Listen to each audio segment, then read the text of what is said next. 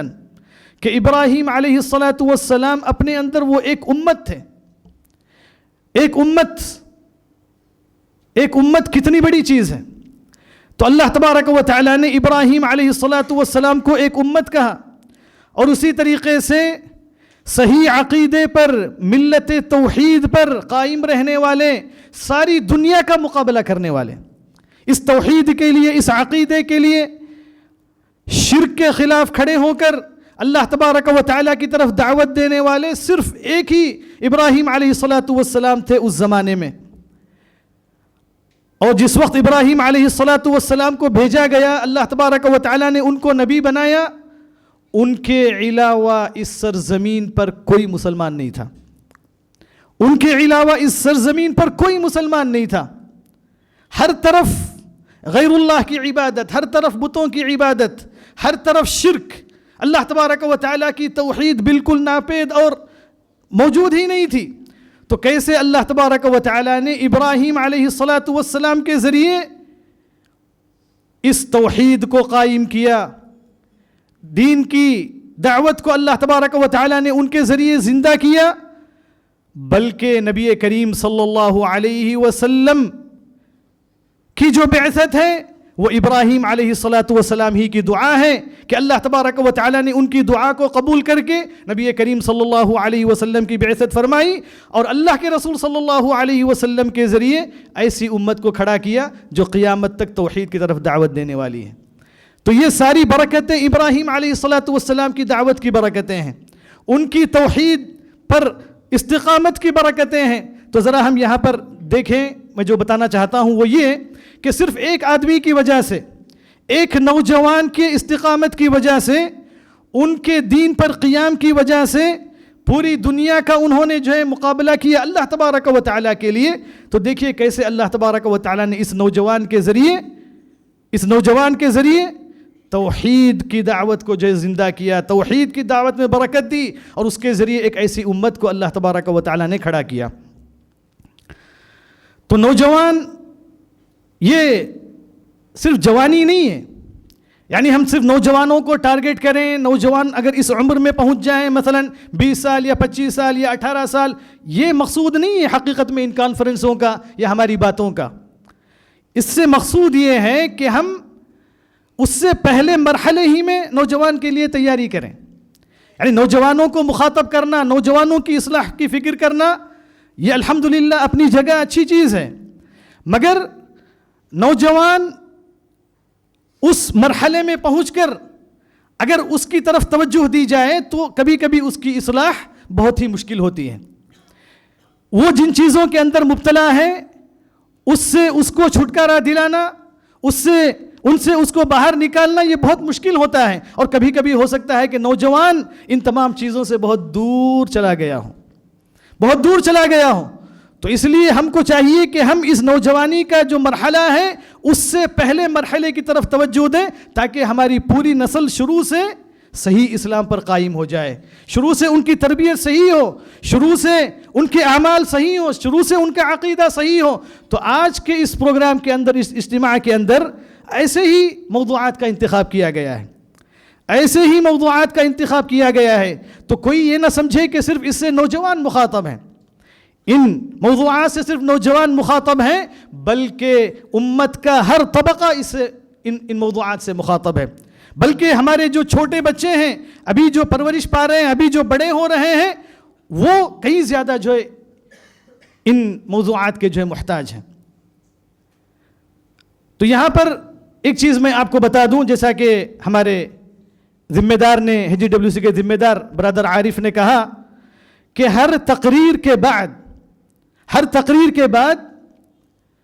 2 سوالات کیے جائیں گے. ہر تقریر کے اندر 2 سوالات کیے جائیں گے. جو کچھ آپ لوگوں نے سنا ہے، جو کچھ آپ لوگوں کے سامنے بیان کیا گیا ہے،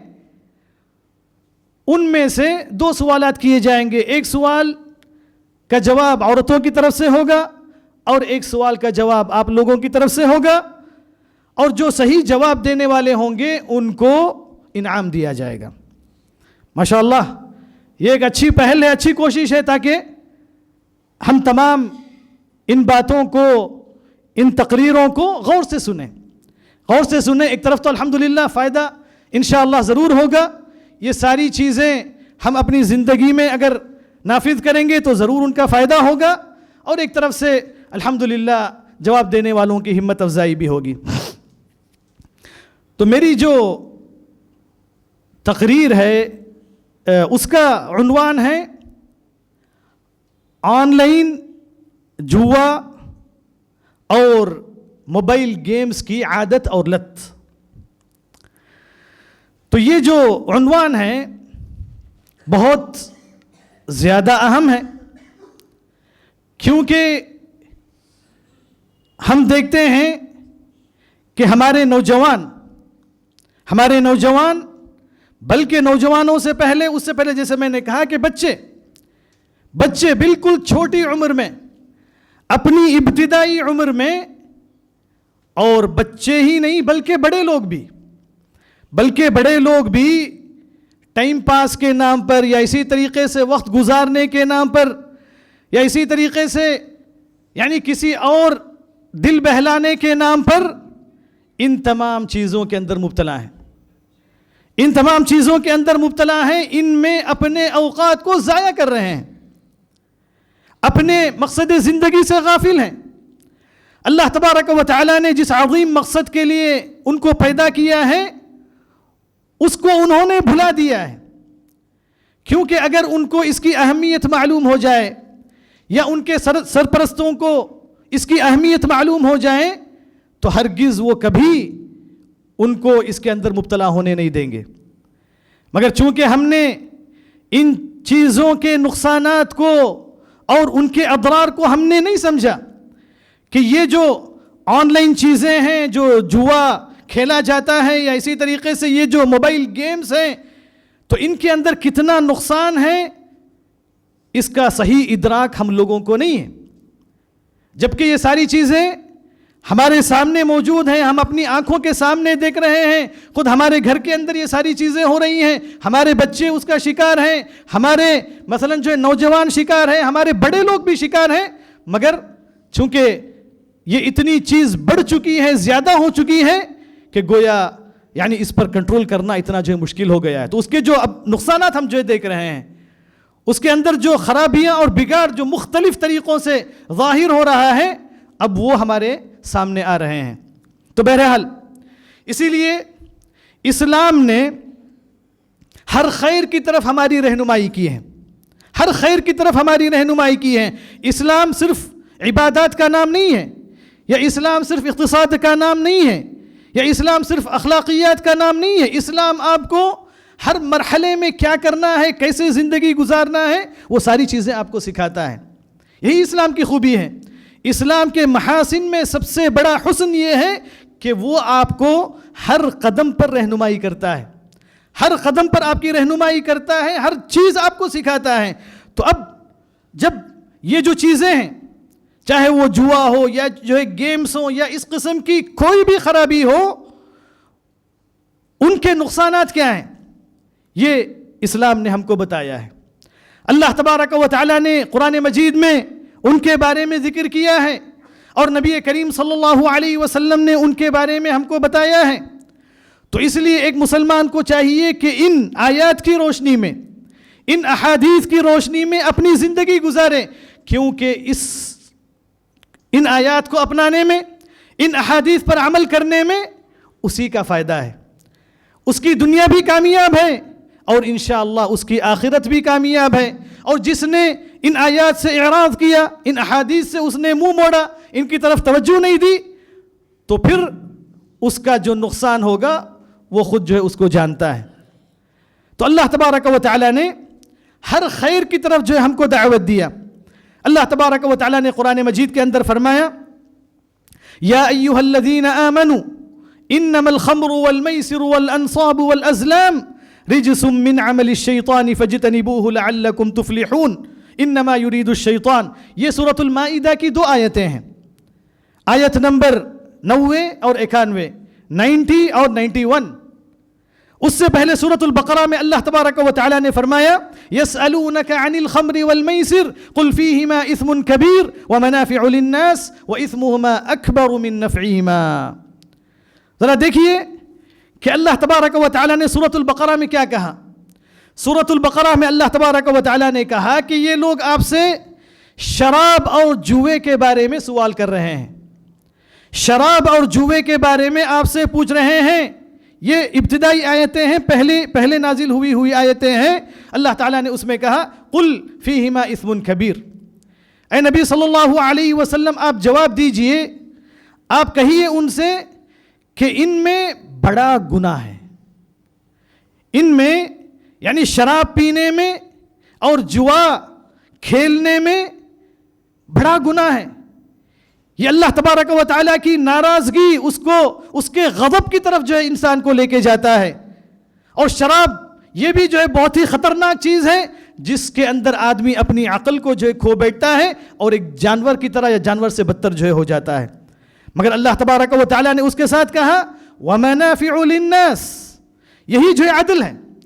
قرآن عدل کی طرف دعوت دیتا ہے، انصاف کی طرف دعوت دیتا ہے۔ جب اللہ تبارک و تعالیٰ نے شراب اور جوئے کے بارے میں کہا تو سب سے پہلے ان کے اندر جو نقصان ہے، جو بڑا نقصان ہے، اس کو بیان کیا، پھر اس کے بعد کہا وَمَنَافِعُ لِلنَّاسِ، اگرچہ کہ اس کے اندر لوگوں کے لیے فائدہ بھی ہے،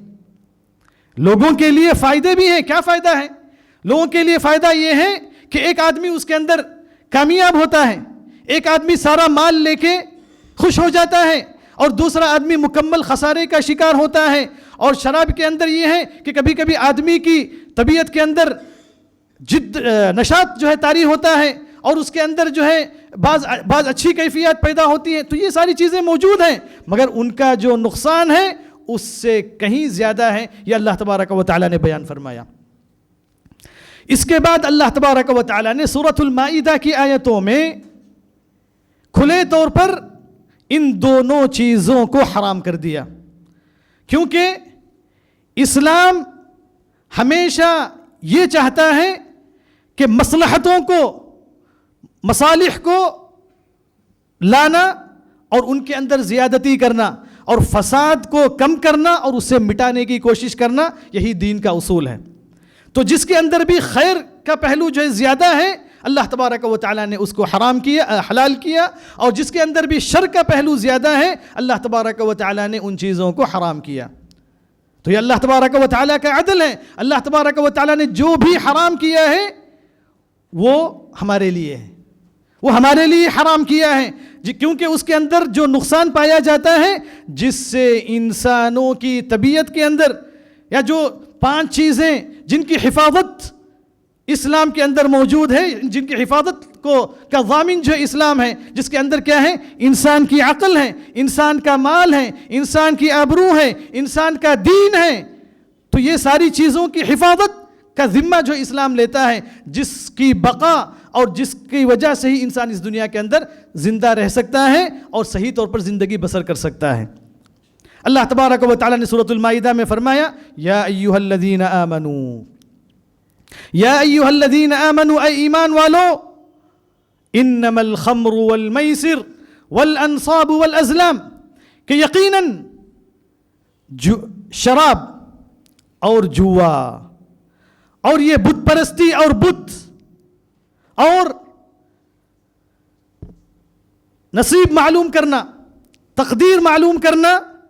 رجس من عمل الشیطان، یہ گناہ ہے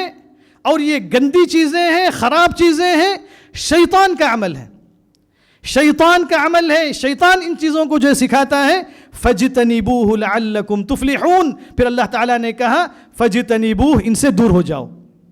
ان کو چھوڑ دو، ان سے اپنے آپ کو بچا لو، لَعَلَّكُمْ تُفْلِحُونَ، تاکہ تم کامیاب ہو سکو، تاکہ تم اللہ تبارک و تعالیٰ کے عذاب سے بچ جاؤ، نقصان سے بچ جاؤ، اپنی حفاظت کر لو۔ اللہ تعالیٰ نے کہا فَاجْتَنِبُوهُ لَعَلَّكُمْ تُفْلِحُونَ، تو یہ وہ آیت ہے جس کے ذریعے اللہ تبارک و تعالیٰ نے خمر کو اور میسر کو، یعنی جوئے کو اور شراب کو بالکل حرام کر دیا۔ پھر اس کے بعد اللہ تبارک و تعالیٰ نے اس کے حرام کرنے کا سبب بیان کیا۔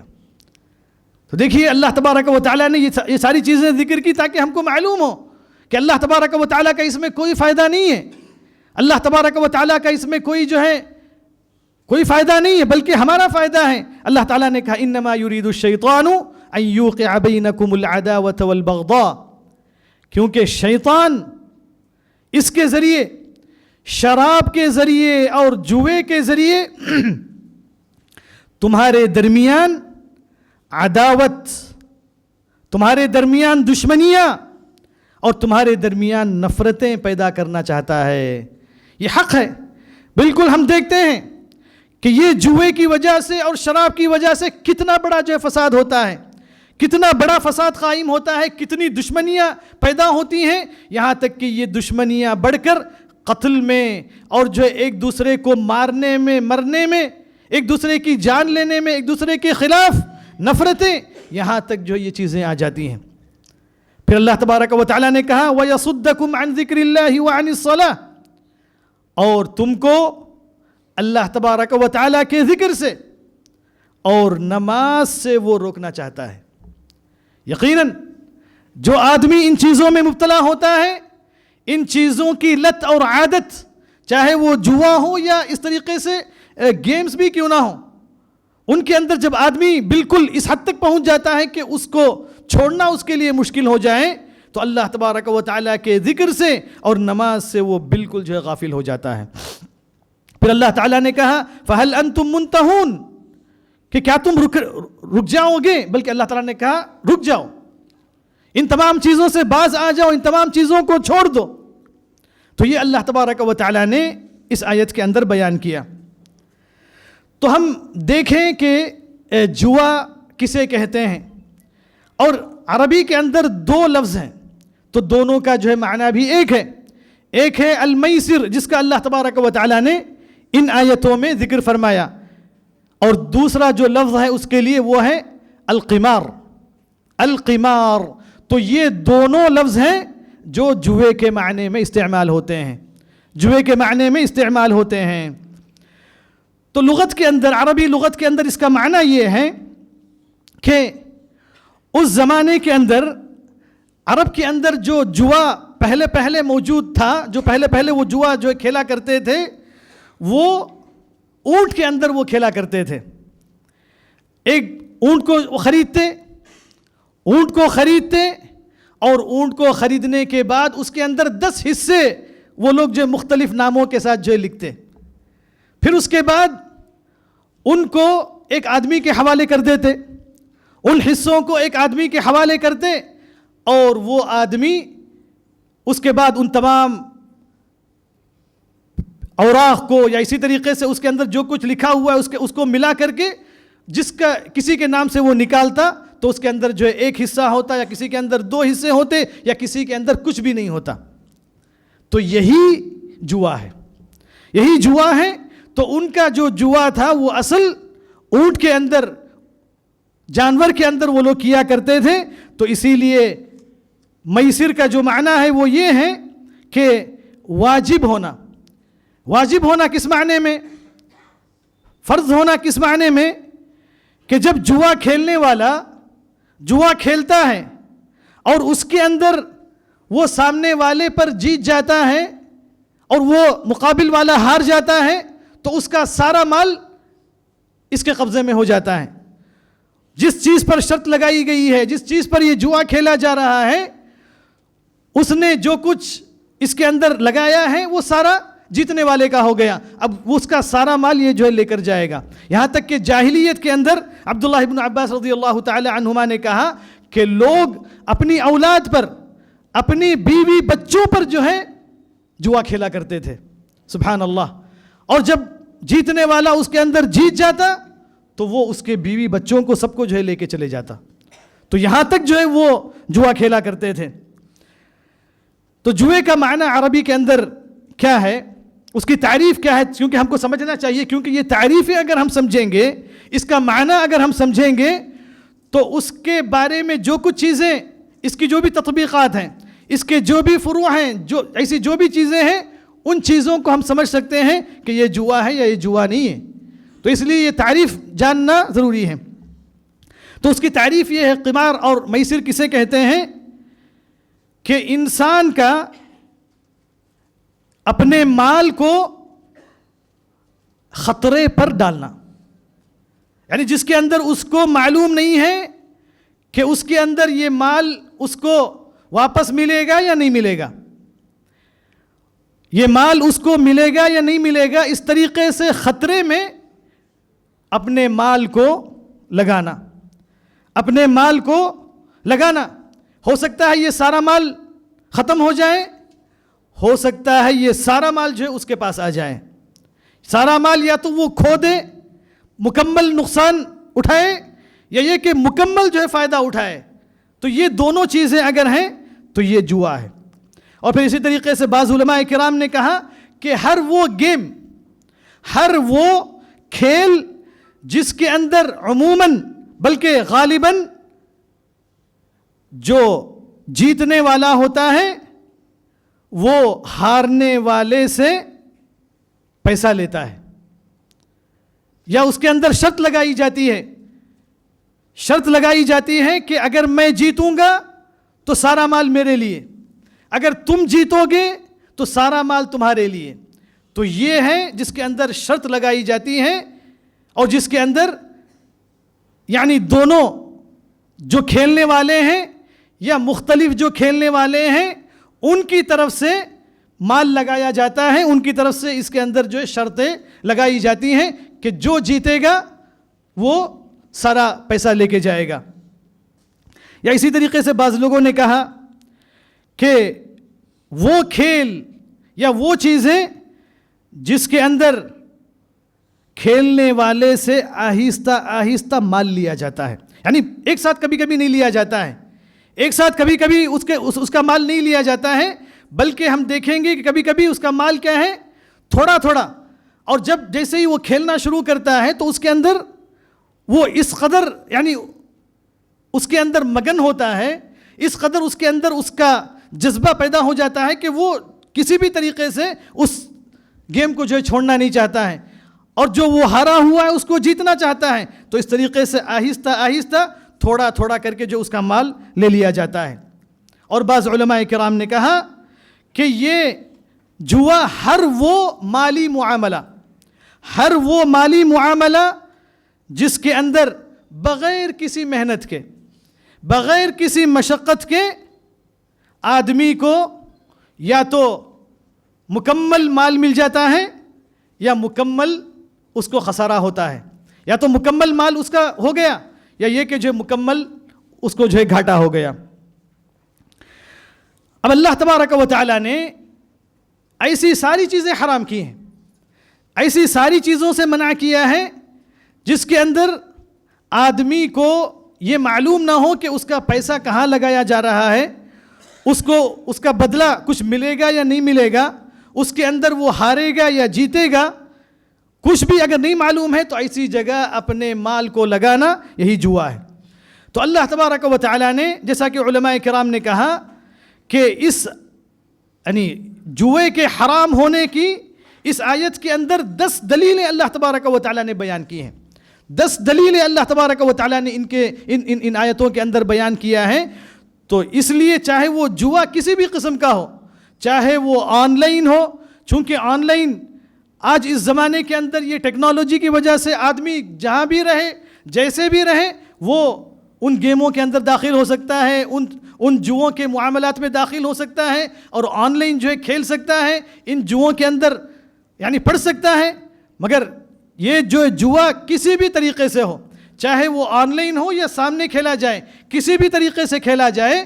اگر ہم کو یہ معلوم ہو جائے کہ جوا کسے کہتے ہیں اور یہ معاملہ کیسا معاملہ ہے، اس کے اندر کیا ہوگا تو جو یہ حرام ہے، تو یہ جاننا جو اہم ہے، یہ جاننا ضروری ہے۔ اور کبھی کبھی ایسا ہوتا ہے جو آن لائن جوئے کھیلے جاتے ہیں اس کے اندر ایک وہمی چیز ہوتی ہے، یعنی پیسہ نہیں لگایا جاتا ہے بلکہ ایک ایسی ہی جو ہے چیز ہوتی ہے جس کو طلب کرنے کے لیے آدمی جو ہے کھیلتا ہے، تو یہ بھی جو ہے حرام ہے، کیونکہ یہ جو کھیل ہے اس کو اصلی جوئے کی طرف لے کے جائے گا،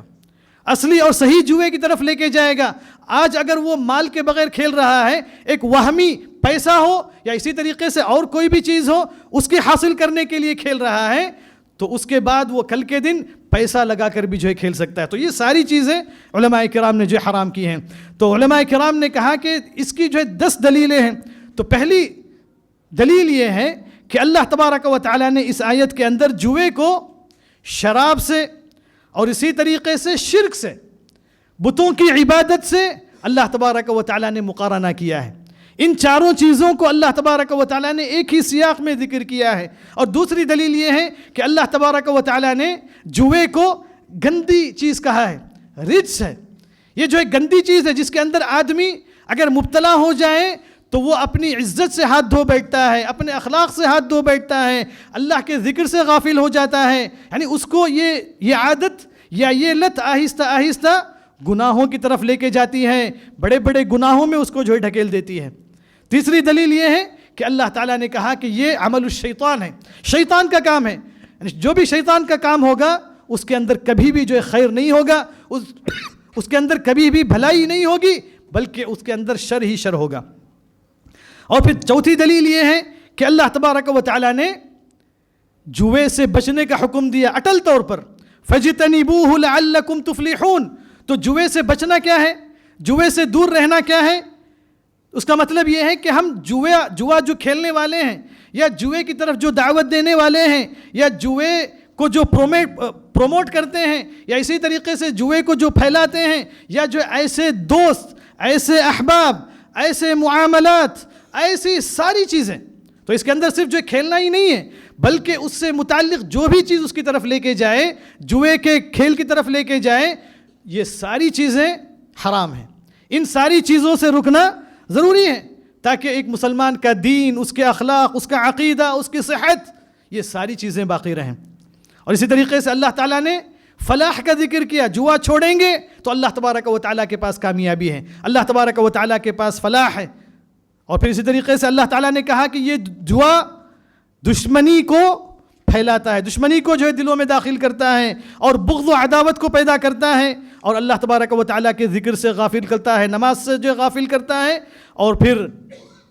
اللہ تبارک و تعالیٰ نے اس کے بعد اللہ اور اس کے رسول صلی اللہ علیہ وسلم کی اطاعت کا حکم دیا. اللہ تبارک و تعالیٰ اور اس کے رسول صلی اللہ علیہ وسلم کی صحیح اطاعت ہم کو جوے سے اور بدعقیدگی سے, شرک سے, کفر سے, ان تمام چیزوں سے روک سکتی ہے. اسی لیے اللہ تعالیٰ نے اس آیت کے بعد اللہ اور اس کے رسول صلی اللہ علیہ وسلم کی اطاعت کا حکم دیا. ابن عباس رضی اللہ تعالی عنہما اور بعض مفسرین نے ان آیات کی تفسیر میں کہا کہ میسر ہی قمار ہے. جاہلیت میں لوگ جوا کھیلا کرتے تھے, اسلام کے آنے تک تو اللہ تبارک و تعالیٰ نے لوگوں کو ان گندے اخلاق سے منع کیا. اللہ تبارک و تعالیٰ نے ان آیتوں کے ذریعے لوگوں کو غلط کاموں سے, غلط حرکتوں سے اللہ تبارک و تعالیٰ نے روکا. تو دیکھیے کہ اسلام کس قدر آدمی کی ساری چیزوں کی حفاظت کرتا ہے, اس کے مال کی حفاظت کرتا ہے, اس کے اخلاق کی حفاظت کرتا ہے, یہ ساری چیزوں کی حفاظت کرتا ہے. اور پھر اسی طریقے سے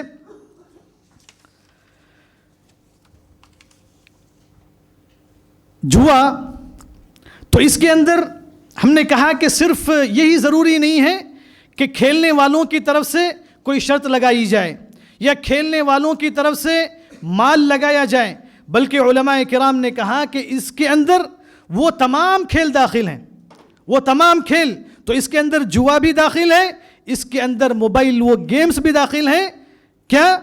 چاہے وہ عوض پر ہوں یا عوض پر نہ ہو. تو جو بھی گیم, جو بھی کھیل, جو بھی ایسی چیزیں اللہ تبارک و تعالیٰ کے ذکر سے غافل کریں, نماز سے غافل کریں, آپ کو دین سے دور کریں, آپ کو غلط عقیدے کی طرف لے جائیں ایک نوجوان کو یا مسلمان کو, تو یہ تمام چیزیں حرام ہیں. تو یہ تمام چیزیں اللہ تبارک و تعالیٰ نے حرام کی ہیں, کیونکہ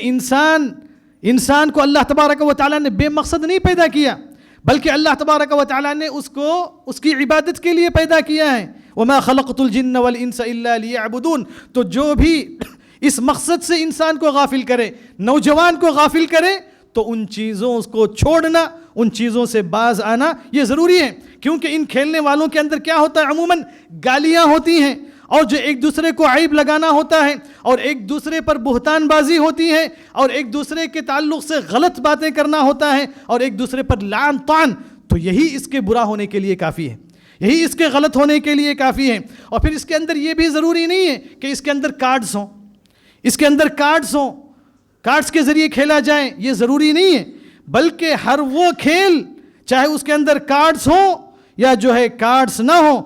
جس کو بھی جو ہے, جس کے اندر بھی جو شرط لگائی جائیں, یا اسی طریقے سے کھیلنے والے چاہے 2 ہوں چاہے کئی ایک ہوں, وہ اپنا مال لگائیں اور اس شرط پر کھیلیں کہ جو جیتے گا وہ جو سارا مال حاصل کرے گا, یا اسی طریقے سے صرف اللہ کے ذکر سے غافل کرنے والا ہو, تو یہ ساری چیزیں جوئے کے اندر داخل ہیں, جیسا کہ نبی کریم صلی اللہ علیہ وسلم نے بیان فرمایا. تو اس لیے ہم پر ضروری ہے,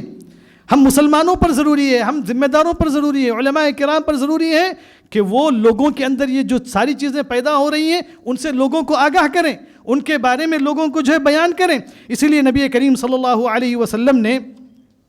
فرمایا کہ جو شطرنج یا اسی طریقے سے یہ چیس جو ہے کھیلے گا,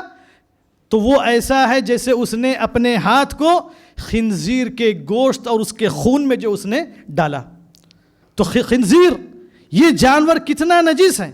اور اس کا خون کی وجہ سے خون ہی نجیس ہے, جو بھی خون ہے, جو خون بہایا جاتا ہے وہ نجیس ہے. تو اللہ کے رسول صلی اللہ علیہ وسلم نے خنزیر کا خون بیان فرمایا کہ وہ اس کا کھیلنے والا ایسے ہیں جیسے اس نے اپنے ہاتھ کو اس میں لت پت کر دیا. اور پھر نبی کریم صلی اللہ علیہ وسلم نے کہا کہ جس نے اپنے بھائی سے یہ کہا کہ آؤ ہم جوا کھیلیں, آؤ ہم جوا کھیلیں, تو نبی کریم صلی اللہ علیہ وسلم نے فرمایا کہ اس کو جس چیز پر وہ کھیلنا چاہتا تھا,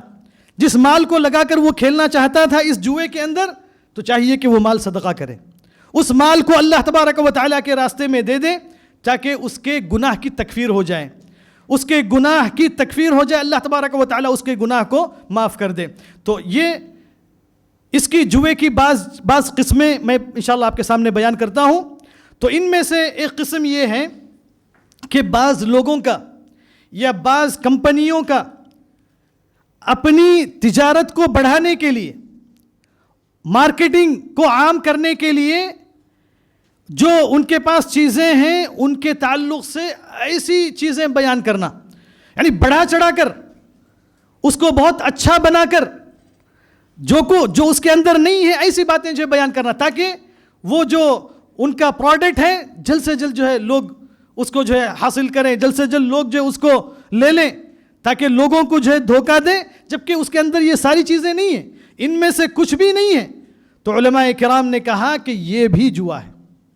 ایسا کرنا, لوگوں کو دھوکہ دینا, لوگوں کو بیوقوف بنانا, اس کے ذریعے مال کمانا, یعنی آپ کے پاس جو چیز ہے وہ اس کے قابل نہیں ہے کہ آپ اس کے تعلق سے اتنا بڑا چڑھا کے بیان کر رہے ہیں, کیونکہ آدمی سمجھے گا کہ آپ جو کچھ بول رہے ہیں وہ ساری چیزیں آپ کے اس پروڈکٹ کے اندر ہیں, آپ جو بیچ رہے ہیں اس کے اندر یہ ساری چیزیں ہیں, جبکہ حقیقت میں یہ ہے ہی نہیں. تو یہ بھی علماء کرام نے کہا کہ اس کی ایک صورت ہے. اور پھر اسی طریقے سے علماء کرام نے کہا کہ بعض تجار کا جو ان کے پروڈکٹس کو خریدے گا اس کے اندر خریدنے پر پرائز جو ہے دینا, یعنی خاص ان کے جو پروڈکٹ کے خریدنے پر یا خاص کسی چیز کے خریدنے پر لوگوں کو انعام کا اعلان کرنا اور ان کو جو انعام دینا. مثلا یہ کرنا کہ جو ہے جو بھی اس کو خریدے گا آخر میں اس کو یعنی جیتنے والوں کو 10 انعامات دیے جائیں گے. جیتنے والوں کو اس کے اندر جن کا نام آئے گا, خریدنے والے جو بھی ہوں گے وہ اپنا نام فل کریں گے, جو بھی کریں گے آخر میں ان کا نام جو ہے نکالا جائے گا اور 10 لوگوں کو انعام دیا جائے گا. تو علماء کرام نے کہا اس کی وجہ سے کیا ہوگا, ہم سب جانتے ہیں کہ سارے لوگ اس چیز کو خریدنے کے لیے ٹوٹ پڑیں گے, اور اس کے اندر کیا ہوگا, کبھی جو ہے گاڑی رکھی جاتی ہے, کبھی جو ہے فلاں رکھا جاتا ہے, کبھی کچھ رکھا جاتا ہے, تو ہر آدمی چاہتا ہے کہ وہ اس کو حاصل کر لے, اس کو جو ہے وہ جو ہے لے لے. تو آدمی زیادہ سے زیادہ خریدتا ہے, کبھی کبھی ضرورت نہیں بھی ہوتی تو جو وہ خرید لیتا ہے, اور پھر جو اپنے سارے رشتہ داروں کو اپنے فلاں کو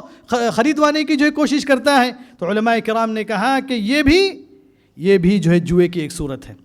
یہ بھی جوئے کی صورت ہے. تو اس میں خریدنا یا اسی طریقے سے اس کو جو ہے پھیلانا یا اس میں مبتلا ہونا, یہ تمام چیزیں جوئے کے اندر داخل ہیں. اور پھر اسی طریقے سے جوئے کی جو ایک بہت اہم چیز ہے جو بالکل جو ہے معروف ہے اور جو منتشر ہے لوگوں کے درمیان, وہ ہے لاٹری. لاٹری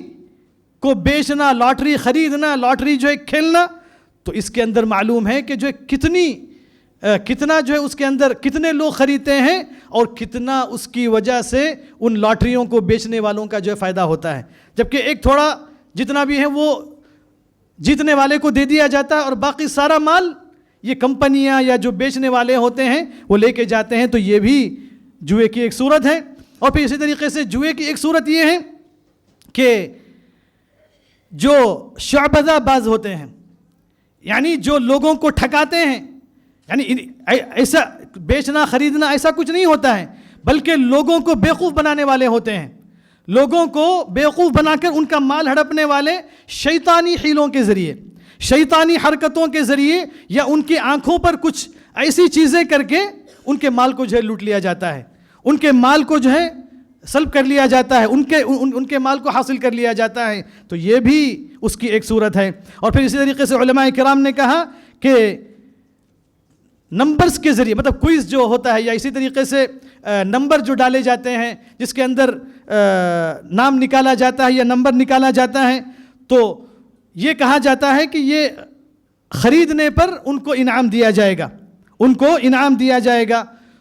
تو جس کا نام نکلے گا اس کو انعام دیا جاتا ہے, جبکہ سارے لوگ اس سے جو محروم ہو جاتے ہیں, اگرچہ کہ 1 ریال ہی کے ذریعے وہ چیز جو کیوں نہ خریدی گئی ہو, مگر یہ بھی جو ہے علماء کرام نے کہا جوئے میں داخل ہے. اور پھر اسی طریقے سے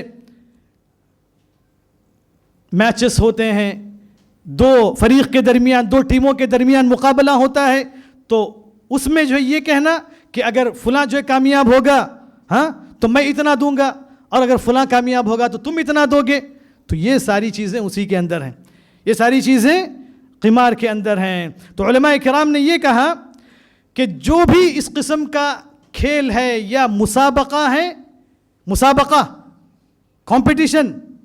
یہ اس کا جو ہے بہت زیادہ اس کے اندر دخل ہے, چونکہ یہ بھی اس قسم کی ایک صورت ہے. کیونکہ جتنے مسابقات ہوتے ہیں, یہ کمپٹیشنز ہوتے ہیں, تو علماء کرام نے کہا کہ نبی کریم صلی اللہ علیہ وسلم کی حدیث ہے, آپ صلی اللہ علیہ وسلم نے فرمایا کہ لا سبق الا فی نصل او خف او حافر, لا سبق الا فی نصل او خف او حافر, کہ جو بھی سبق کہتے ہیں جیتنے پر جو پرائز دیا جاتا ہے, جیتنے پر جو انعام دیا جاتا ہے, نبی کریم صلی اللہ علیہ وسلم نے فرمایا کہ یہ صرف 3 ہی چیزوں میں جائز ہے, یہ صرف 3 ہی چیزوں میں جائز ہے. پہلی چیز یہ ہے کہ تیر اندازی کو سیکھنے میں, تیر اندازی, تیر چلانے میں, یا اس قسم کی جو بھی چیزیں ہیں جس کے اندر آدمی یعنی دین کو پھیلانے کے لیے جو مدد آتی ہیں, اللہ تبارک و تعالیٰ کے دشمنوں کے خلاف کھڑے ہونے کے لیے جو چیزیں ہم کو مدد کر سکتی ہیں. اور اسی طریقے سے اونٹ کو جو ہے تیار کرنے میں, اونٹ پر جو ہے مقابلہ کرنے میں, اونٹ کی دوڑ جو ہے لگانے میں, اور اسی طریقے سے گھوڑے کی لگانے میں. تو یہ نبی کریم صلی اللہ علیہ وسلم نے بیان فرمایا. تو علماء کرام نے اس پر دوسرے مسابقات کو قیاس کیا ہے, جیسے قرآن کا مسابقہ ہے, حدیث کا مسابقہ ہے, یا اور بھی دوسرے مسابقات ہیں جن کے اندر یہ چیزیں ہیں, جن کے اندر یہ مقصد ہے. تو علماء کرام نے اس کو جائز قرار دیا. تو اس لیے جو کھیلنے والے ہیں, جو مسابقے کے اندر شریک ہونے والے ہیں, ان کا مال لگانا جائز نہیں, تو یہ حرام ہے. یعنی مثلاً جو ہے 4 کھیلنے والے ہوں تو ہر آدمی اس میں سے مال لگائے, ہر آدمی اس کے اندر جو پیسہ لگائے, یا اسی طریقے سے وہ تو نہ لگائیں مگر باہر کا کوئی آدمی لگائے, تیسرا آدمی لگائے. تو علماء کرام نے کہا کہ یہ بھی جائز نہیں ہے, چاہے وہ کھیلنے والے لگائیں چاہے باہر کا کوئی تیسرا آدمی لگائے, تو دونوں جو ہے حرام ہے. پہلا تو حرام اس لیے ہے کہ وہ صریح قمار ہے, پہلا تو اس لیے حرام ہے کہ وہ صریح قمار ہے. دوسرا اس لیے کہ نبی کریم صلی اللہ علیہ وسلم نے صرف 3 ہی چیزوں کے اندر بیان کیا ہے, اس کے علاوہ کسی اور کے اندر جائز نہیں ہے. تو یہ میرا پہلا جو ہے ہوا. اور ایک 2-3 منٹ کے اندر جو موبائل گیمز ہیں ان کو بیان کر کے میں اپنی بات کو جو ختم کر لوں گا. تو جو موبائل گیمز ہیں, جن کی جو لت ہے, جو عادت ہے, وہ ہم جانتے ہیں کس قدر جو خطرناک ہے, خصوصاً بچوں کے اندر, بلکہ جو ہے نوجوانوں کے اندر, بڑوں کے اندر ٹائم پاس کرنے کا ایک جو اچھا ذریعہ ہے. ٹائم پاس کرنے کا انہوں نے سمجھ لیا ہے کہ جو یہ اچھا ذریعہ ہے, جبکہ اس کے جو نقصانات ہیں, ان کھیلوں کے جو نقصانات ہیں, چاہے وہ آدمی کی صحت پر ہو, آدمی کی عقل پر ہو, اس کے فکر پر ہو, یا اسی طریقے سے اس کے نشو و نما پر ہو, یا اسی طریقے سے اس کے عقیدے پر ہو, ان تمام چیزوں کا ایک بہت بڑا نقصان ان گیمز کے اندر موجود ہے. یہ حقیقت میں دشمنوں کی طرف سے ایک قسم کی جنگ ہے, ایک قسم کی جنگ ہے, کیونکہ وہ سامنے ہرگز مقابلہ نہیں کر سکتے ہیں. تو انہوں نے ایسی چیزیں ایجاد کی جن کے ذریعے وہ اپنی جگہ پر ہی ہماری عقلوں کو غلام بنا لیں, یا ہم کو بیکار بنا دیں, یا ہماری عقلوں کو اکارت کر دیں, یا ہماری سوچ کو ختم کر دیں. اسی لیے ہم دیکھتے ہیں کبھی کبھی ہمارے نوجوان, کبھی جو ہے ہمارے لوگ ہوتے ہیں, جب ہم ان سے بات کرتے ہیں تو ان کے سوچنے کا انداز, ان کی عقل کا مستوی, ان کی عقل کا جو معیار اتنا کم ہوتا ہے, اتنا لو یا اتنا نیچے ہوتا ہے. بہت افسوس ہوتا ہے. سبحان اللہ, یہ نوجوان, یہ مسلم نوجوان, یعنی اس کو کیسے ہونا چاہیے, اس کو کہاں سے کہاں پہنچنا چاہیے, مگر ہم دیکھتے ہیں کہ اس کے اندر نہ ہی جو ہے وہ ہنر ہے, نہ ہی وہ عقل ہے, نہ ہی وہ پڑھائی ہے. یہ تمام چیزیں کس لیے ہیں کہ ان کا وقت ان تمام چیزوں میں ضائع ہو رہا ہے. تو اس کے اندر عقیدے کا بگاڑ ہے, اور اس طریقے سے اخلاق کا بگاڑ ہے, اور اس طریقے سے صحت کا بگاڑ ہے, اور بہت ساری بیماریوں کا آدمی جو ہے شکار ہوتا ہے. تو اس میں بعض چیزیں ہم سب جانتے ہیں, یا جو نہیں جانتے ان کو جان لینا چاہیے. اس میں یہ کہ ان گیموں میں, اکثر گیموں میں کیا ہوتا ہے, ایک تو اخلاقی بہت بڑی خرابی ہوتی ہے. عورتوں کو پیش کیا جاتا ہے, یا ان کو نیم برہنہ پیش کیا جاتا ہے, ہاں, اور پھر جو ایسی صورتیں, ایسی جو تصویریں سامنے لائی جاتی ہیں جن سے انسان یا دیکھنے والے کی عقل متاثر ہوتی ہے، اس کے جذبات بھڑکتے ہیں، اور پھر اسی طریقے سے عقیدے کا بگاڑ ہے، اس کے اندر بتوں کو سجدہ کرنے کے لیے سکھایا جاتا ہے، بت کے سامنے سجدہ کرایا جاتا ہے، اور شرک اس میں جو سکھایا جاتا ہے، اور شرک کو ایک معمولی چیز بیان کر کے جو بیان کیا جاتا ہے کہ شرک کریں کوئی مسئلہ نہیں ہے، بت کے سامنے سجدہ کرنا. یا اسی طریقے سے ملائکہ کو، فرشتوں کو عورتیں ان کے اندر دکھایا جاتا ہے کہ یہ جو اللہ تبارک و تعالیٰ کے ملائکہ ہیں، فرشتے ہیں، جن کے تعلق سے مشرکین نے کہا تھا کہ وہ بیٹیاں ہیں اللہ تبارک و تعالیٰ کی، تو یہی عقیدہ آج پیش کیا جاتا ہے کہ ملائکہ عورتیں ہیں. اور پھر اس طریقے سے دشمنوں کا جو بھی کلچر ہے ان تمام کو ان گیموں کے ذریعے پیش کیا جاتا ہے، جبکہ ہمارے بچے اس کو مجرد ایک گیم سمجھ کر، ہمارے نوجوان صرف ایک گیم سمجھ کر، ایک تسلی کے لیے، ایک ٹائم پاس کے لیے وہ کیا کر رہے ہیں؟ کھیل رہے ہیں، جبکہ ان کا عقیدے کا بگاڑ ہو رہا ہے، عقل کا بگاڑ ہو رہا ہے، صحت جو جا رہی ہے، ساری چیزیں ختم ہو رہی ہیں. اور پھر اس طریقے سے اس کے اندر صلیب کو دکھایا جاتا ہے، صلیب کی تعظیم کی جاتی ہے، یعنی جو کراس ہے نصارہ کا، غیر مسلموں کا، کرسچنز کا، اس کی تعظیم ہمارے بچوں کے دلوں کے اندر کتنی مرتبہ اس کو دکھایا جاتا ہے. کھیلنے والے کے گلے پر وہ لٹکا ہوا ہے، یا کھیلنے والا وہ سامنے لے کر جو کھیل رہا ہے، یعنی اسی کو بار بار دکھایا جا رہا ہے تاکہ ہمارے دل سے عقید توحید کو جو ہے ختم کیا جائے، بلکہ یا تو جو کمزور کر دیا جائے، اور آرام سے ہم اس شرکی عقیدے کو جو قبول کر لیں. اور پھر بسا اوقات اسلام کا مذاق ہوتا ہے، دین کا قرآن کا مذاق ہوتا ہے، اور نبی کریم صلی اللہ علیہ وسلم کا جو مذاق اس کے اندر ہوتا ہے، اور یا جو مسلم عورتوں کا مذاق ہوتا ہے، یا مسلمانوں کو اس کے اندر ٹیررسٹ بنا کر جو پیش کیا جا رہا ہے، وہ ساری چیزیں ہم دیکھ رہے ہیں اور کھیل رہے ہیں. سبحان اللہ. ہماری غیرت اور ہماری حمیت، دینی حمیت کہاں ہے؟ تو اس لیے ان گیموں کا جو ہے بہت بڑا نقصان. اس طریقے سے اس کے اندر جادو سکھایا جاتا ہے، جادوگروں سے کیسا جو ملنا ہے، یا اس کے اندر جو ان سے، یا جو جنوں کو کیسے پکارنا ہے، شیاطین سے کیسے مدد حاصل کرنی ہے، یا جو یہ بیان کیا جاتا ہے کہ بہت سارے معبودات ہیں، بہت سارے جو ہے معبود ہیں، تو ان کو کیسے پکارا جائے، ایک معبود پر کیسے غالب ہوتا ہے. تو یہ ساری خرابیاں، یہ ساری چیزیں اس کے اندر موجود ہیں. تو اس لیے ہم کو چاہیے، نوجوانوں کو چاہیے کہ وہ ان تمام چیزوں سے اپنے آپ کو جو ہے دور رکھیں،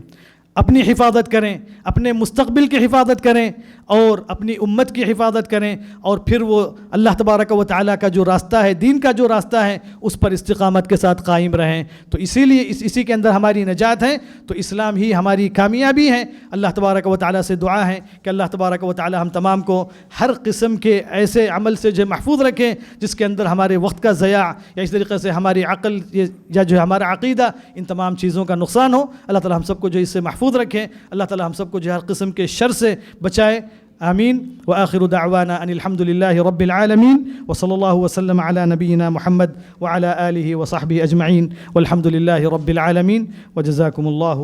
خیرا.